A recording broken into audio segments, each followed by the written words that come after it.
From the top of tower 100 meter in height, a ball is dropped, and at the same time another ball is projected vertically upward from the ground with a velocity of 25 meter per second. Find when मतलब कब और where मतलब कहाँ two balls will meet. इस question को मैं एक simple method से पहले भी कर चुका हूँ पीछे वाली वीडियो में. अब ये नई वीडियो बना रहा हूँ मैं इसकी. इसे मैं शॉर्टकट तरीके से करूँगा रिलेटिव वेलोसिटी के कंसेप्ट से. तो आपको कॉन्सेंट्रेट करना है कैसे करेंगे इसको.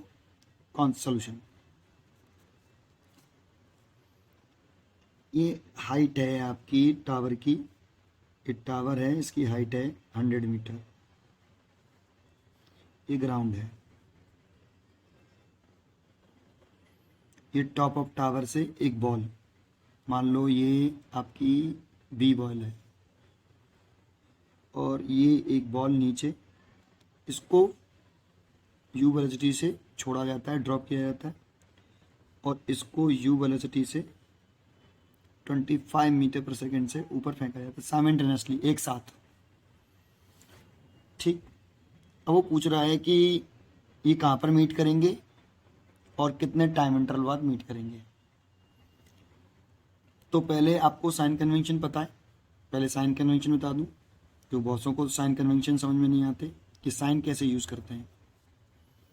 तो देखो, जिस पॉइंट से आप पार्टिकल को फेंक रहे हो उसे पॉइंट ऑफ प्रोजेक्शन बोलते हैं, और उसे ऑरिजिन मान लो. मान लो मैं पार्टिकल को यहाँ से फेंक रहा हूँ, जिस पॉइंट से प्रोजेक्ट कर रहे हो उसे ऑरिजिन मान लो. अगर ऊपरी तरफ है तो वेलोसिटी और डिस्प्लेसमेंट ये ऊपरी तरफ पॉजिटिव होते हैं, और नीचे की तरफ वेलोसिटी और डिस्प्लेसमेंट हम नेगेटिव मानते हैं. बट अगर एक्जिलरेशन की चर्चा करूं ग्रेविटी वाले केस में, तो एक्जिलरेशन ऑलवेज डाउनवर्ड ही होता है. डाउनवर्ड होता है हमेशा.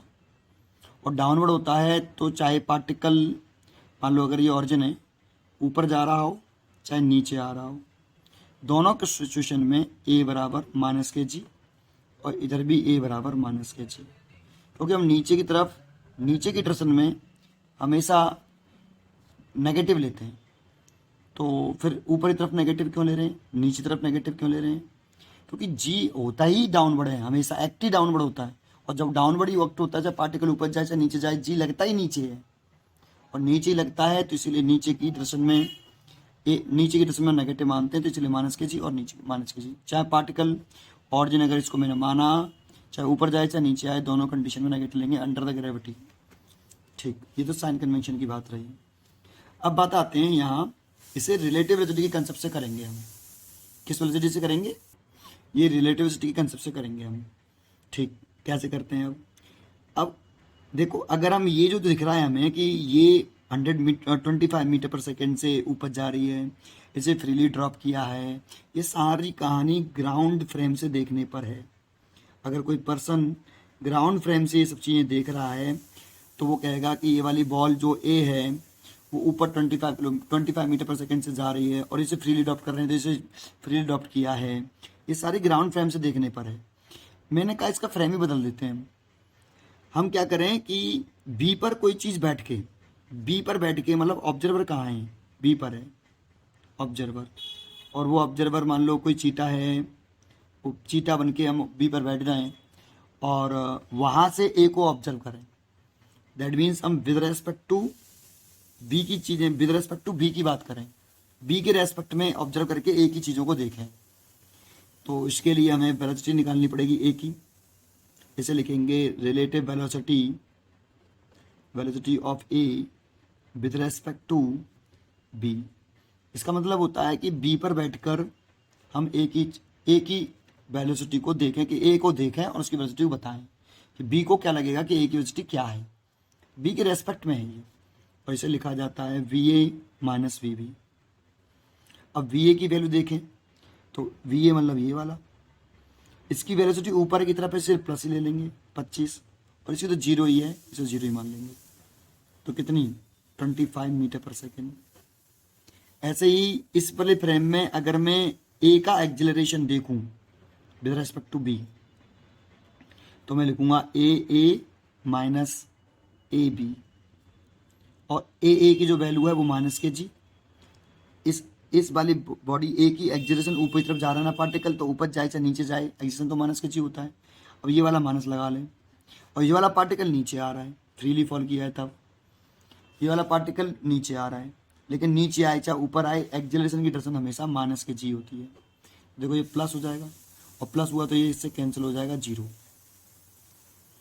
तो बताओ बी के रेस्पेक्ट में ए के बारे में चर्चा करें तो बी को लगेगा कि ए ऊपर चल रहा है कितनी वेलोसिटी से, 25 मीटर पर सेकंड से, और उसका एक्सेलरेशन कितना है, 0 है। तो बताओ ये ए बी तक कितने टाइम में पहुंच जाएगा, को मीट करने की बात कर रहा है। ये तो रेस्ट में मान लेंगे, अगर बी ऑब्जर्वर है तो इसको रेस्ट में मान लेते हैं।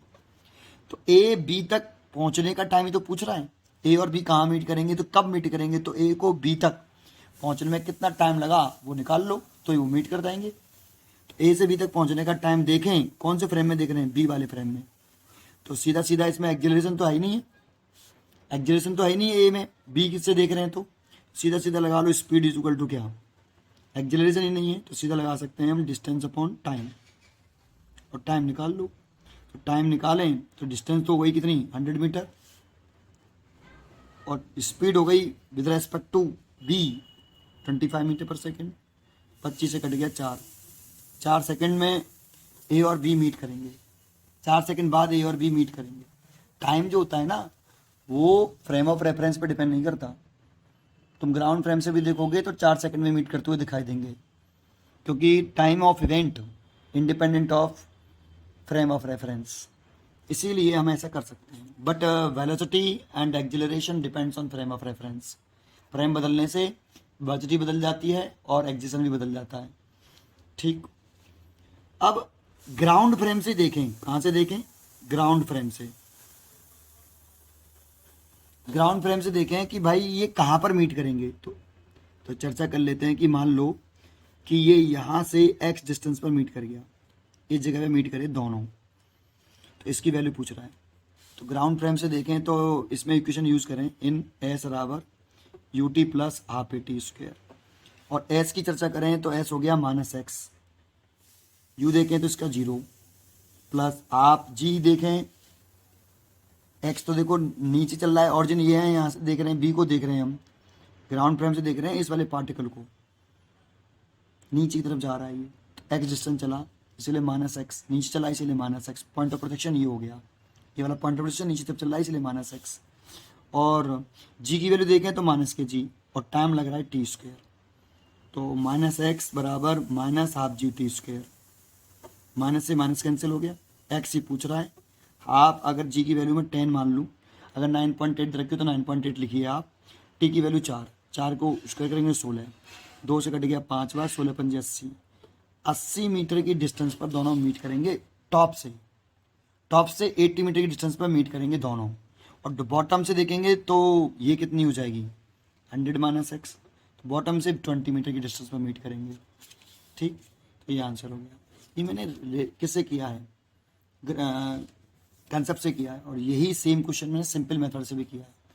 ठीक, और जानते हैं ये रिलेटिव वेलोसिटी वाला कंसेप्ट हम कब सोचते हैं, जब भी दोनों बॉडी अगर मीट कर रही हूँ, जब भी दोनों बॉडी मीट कर रही हूँ तुम्हें कुछ समझ में ना आई तो एक बॉडी पे बैठ के दूसरी बॉडी की स्टडी कर लो बस।